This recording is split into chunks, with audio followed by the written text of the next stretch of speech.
Mayor और deputy mayor की नशिस्त पर इलेक्शन। वजारत दाखिला का मेयर के इलेक्शन के लिए रेंजर्स की फराहमी से इंकार। इलेक्शन कमीशन ने सिक्योरिटी के लिए वजारत दाखिला को खत लिखा था। कराची मेयर और डेप्यूटी मेयर की नशिस्त का इलेक्शन इंतहाई हसास है। खत का ये मतन है, सियासी माहौल भी कशीदा है और बड़े पैमाने पर तशद्दुद का भी खतरा है। इलेक्शन के दौरान किसी वाक़े की जिम्मेदार वजारत दाखिला होगी, ये कहा गया है। अकील अहमद बोल न्यूज़ के नुमाइंदा हमें मजीद आगाह करेंगे इस खत के हवाले से। जी अकील।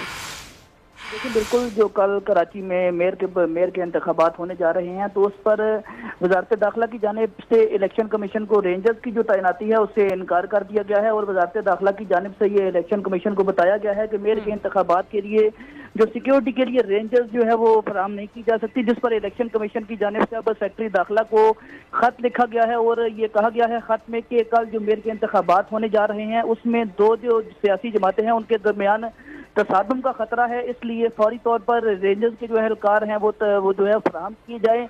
इलेक्शन कमीशन की जानिब से लिखे गए खत में ये भी कहा गया है कि अगर कल जो दो सियासी जमातों के दरमियान कोई तसादुम हुआ तो उसकी जिम्मेदारी इलेक्शन कमीशन की नहीं बल्कि वजारत दाखिला की होगी। तो अब इलेक्शन कमीशन आपका बहुत शुक्रिया, आप आगाह कर रहे थे। और खबर है कि काम मकाम DG Pakistan standard quality control की तैनाती के खिलाफ केस में वफाकी वज़ीर